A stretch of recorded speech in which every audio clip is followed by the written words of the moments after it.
today topic is law of mass action. Actually law of mass action का topic अहम है, बहुत अहम किरदार अदा करता है। लॉ ऑफ मास एक्शन क्यों पेश किया गया था? लॉ ऑफ मास एक्शन को इसलिए पेश किया ताकि जो केमिकल रिएक्शन में हिस्सा लेते हैं उनकी कितनी मिकदार यूज़ हुई है।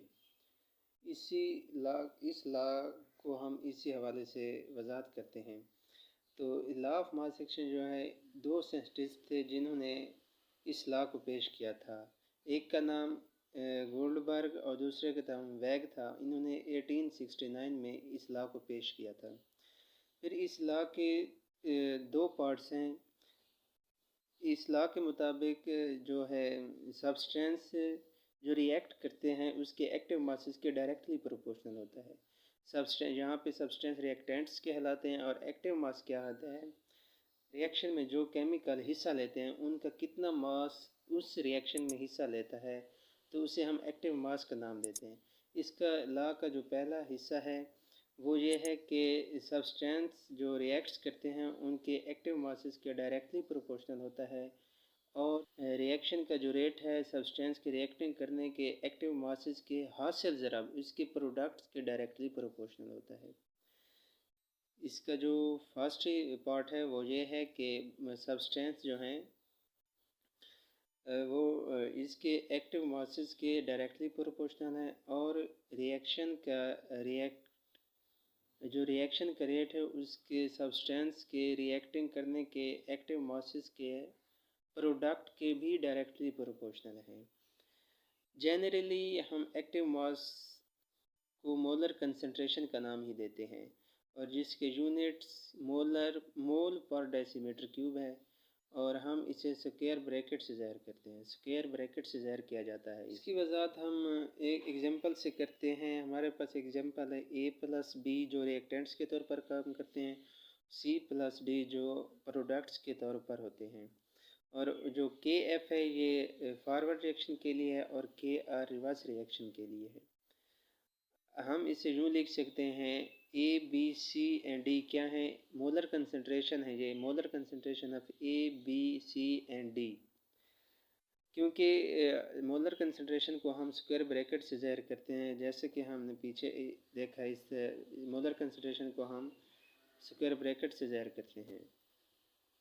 तो ये भी इसी तरह है। ये molar concentration of A, B, C and D है। According to this law, according to law of mass action, अगर रेट ऑफ फॉरवर्ड रिएक्शन है वो डायरेक्टली प्रोपोर्शनल है molar concentration of A and B के, और इस प्रोपोर्शनैलिटी को जब हम ख़त्म करते हैं तो एक कांस्टेंट लगाते हैं। वो कांस्टेंट K है। क्योंकि ये फॉरवर्ड रिएक्शन के तौर पर काम करता है तो हम इसे KF से ज़ाहिर करते हैं। KF molar concentration A and B। ये हमारे पास इक्वेशन है रेट ऑफ फॉरवर्ड रिएक्शन की। इसी तरह रेट ऑफ रिवर्स रिएक्शन जो है, रेट ऑफ रिवर्स रिएक्शन भी डायरेक्टली प्रोपोर्शनल है किसके? Directly proportional to molar concentration of C and D।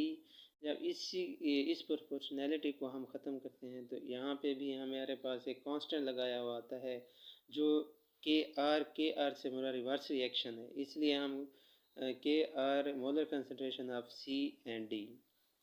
अगर अब इक्विलिब्रियम स्टेट में हम जैसे ही लिखेंगे इन इक्वेशंस को, क्योंकि इक्विलिब्रियम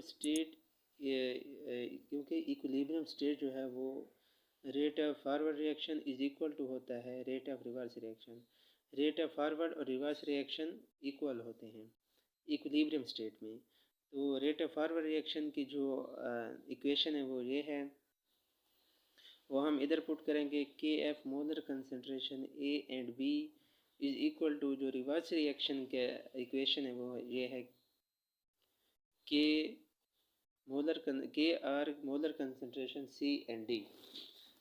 तो आगे हमारे पास KF ओवर KR कैसे है? क्योंकि हम जो कांस्टेंट है वो हम इक्वेशन की एक तरफ लिखेंगे और दूसरी मसावात को हम दूसरी जानब लिखते हैं कि F ओवर KR पहले यहाँ पे मल्टीपल हो रहा था, तो यहाँ इक्वेशन के दूसरी साइड आने से ये डिवाइड होना शुरू होगा, और यहाँ भी यही असूल है।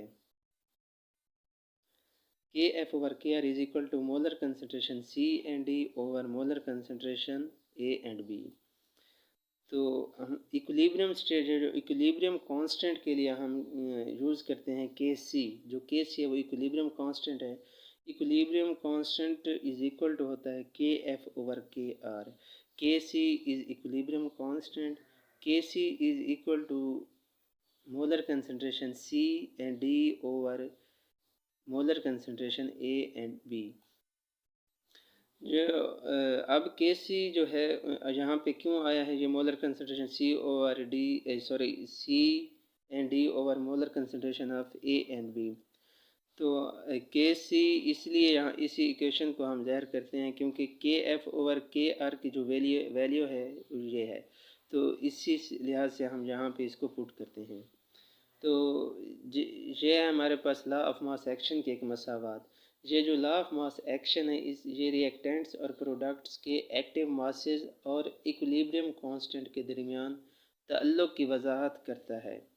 ये जो लॉ ऑफ मास एक्शन है ये रिएक्टेंट्स और प्रोडक्ट्स के एक्टिव मासेस और इक्विलिब्रियम कांस्टेंट के दरमियान जो ताल्लुक़ है वो उसकी वजाहत करता है।